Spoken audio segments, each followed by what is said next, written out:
Die Afrikaner se ruimtelike kultuur word as voornemende ruimtelike kultuur beskryf. Wat word daarmee bedoel? Wanneer ons na die Afrikaner se ruimtelike kultuur se benaming kyk, moet ons dan uitlig dat daar eintlik 3 ander groot spelers is wat die Afrikaner ruimtelike kultuur help vorm en beïnvloed. Die een is natuurlik die amfibiese Nederlandse ruimtelike kultuur. Die tweede is die monargale Britse ruimtelike kultuur wat die grootste en blywendste effek op die Afrikaner ruimtelike kultuur gelos het. En die derde is natuurlik die inheemse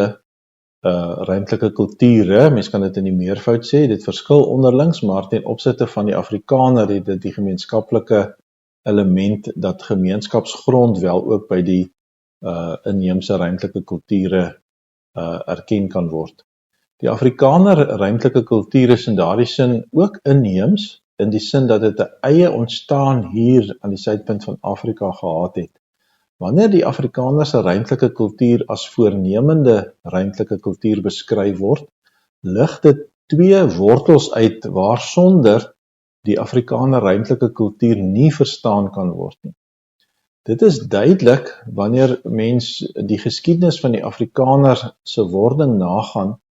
dat die verbond of die Bybelse verbond of die verbondsteologie 'n vormende invloed het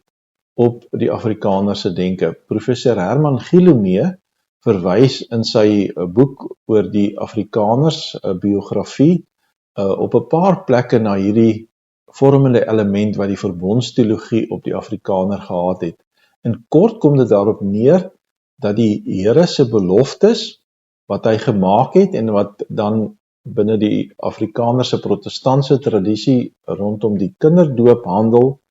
en die beloftes wat die Here van een geslag na 'n volgende geslag ook gee, dat dit baie sterk ook op die burgerlike lewe van toepassing gemaak is. In kort kom dit op die volgende neer, dat die Afrikaners se ruimtelike kultuur so beïnvloed is dat hulle besef het en beleef het, dit was vir hulle 'n alledaagse asemhaal idee, dat die Here grond as 'n erfenis gee. En dat hulle dit binne 'n verbondskader gesien het. Met ander woorde, wat na 2 kante toe sny, dat wanneer mens nie reg werk met jou grond nie, daar verbondstraf opkom en jy jou grond verloor, en wanneer jy in die seëninge van die Here mag deel, dan het jy ook die vooruitsig dat ook jou grond uitbreidend ook na die nageslag oorgedra mag word. Dit is 'n tipiese kenmerk van die voornemende ruimtelike kultuur.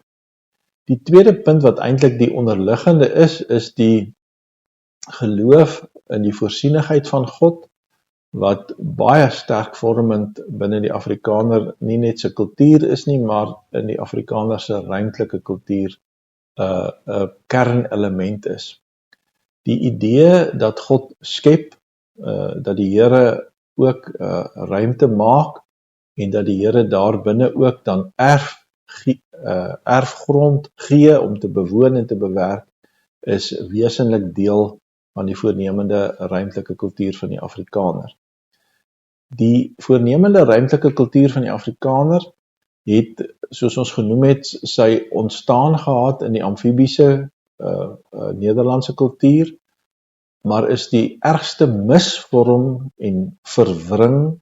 deur die monargale Britse siening van ruimtelike kultuur, en dit het nog steeds 'n blywende en 'n permanente invloed op wat ons die derde Afrikaner se belewenis vandag noem, naamlik dat daar 'n totale vervreemding kom tussen ruimte en plek. En kort kom dit daarop neer dat die Afrikaners, die derde Afrikaner veral, beskou dan die RSA-grense, die grense wat in die Unie getrek is, op grond van die geweld wat die Britse monargale stelsel gepleeg het met die Boereoorlog. Daardie grense is nog steeds dieselfde grense, dat hulle daardie grense aanvaar as hulle land, maar dat hulle 'n vreemdheid ervaar dat die plek of die plekke wat hulle beleef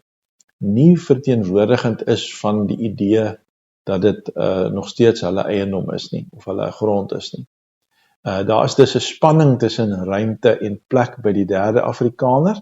en 'n beroep word gedoen dat ons dan ook na die tradisionele ruimtelike kultuur van die Afrikaner sal kyk, en dat ons weer daarin ook hoop en krag put om te besef dat ons het 'n ryk tradisie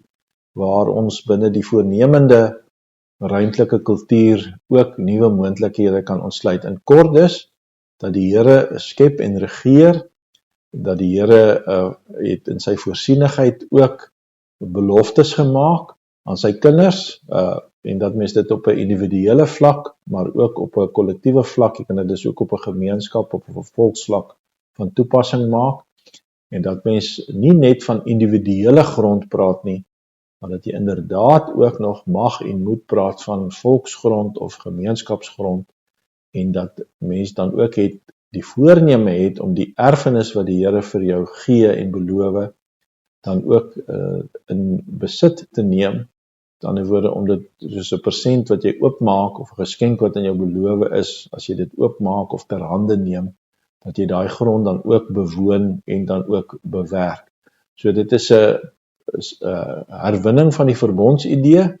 maar die verbondsidee saam met die voorsienigheidsidee of geloof is vormend aan dit wat die Afrikaner se ruimtelike kultuur tradisioneel gekenmerk het.